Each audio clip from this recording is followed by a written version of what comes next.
The Israeli army is conducting an extensive raid in Jenin in the occupied West Bank. The raid began over 24 hours ago, early on Tuesday.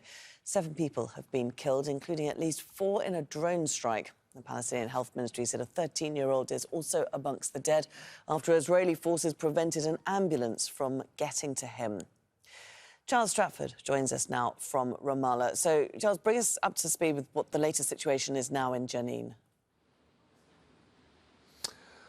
Well, we're just seeing video that's dropped, I suppose, about half an hour ago of what's being reported as the Israeli military having surrounded a particular home in the refugee camp in Jenin. They're on loudspeakers and have been warning the occupants to leave the house immediately or face potentially the house actually being destroyed. They also seem to be using what we often call sound grenades.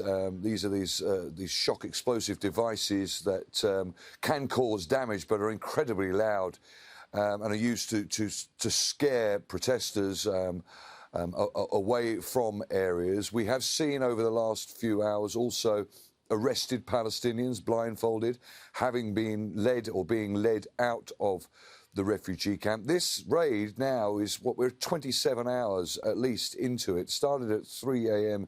yesterday morning. Definitely one of the longest, one of the largest raids we've seen since the beginning of the war, involving dozens of Israeli military vehicles and those armoured Israeli army bulldozers that cause so much destruction, ripping up infrastructure, so vital for people living in these areas. It's something that the Palestinians and Palestinian human rights groups often call collective punishment. As you say, 7 people killed so far in this raid, but important to recognise that one of those people, one of those persons was that 13-year-old boy who we are told was actually had physical disabilities and regularly went to the hospital to receive treatment, but on this instance was prevented from getting into the hospital because the Israeli military had surrounded it, all 3 hospitals, and he passed away. So still no sign that this raid is over yet. We're also hearing reports that there have been raids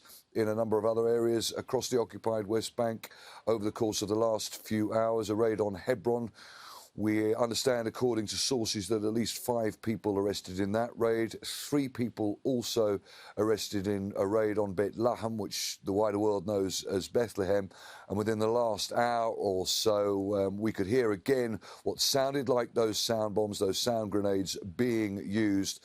And we're now hearing that at least 1 person has been arrested here in Ramallah. OK. Charles Stratford bringing us the very latest there from across the occupied West Bank. Thanks very much, Charles.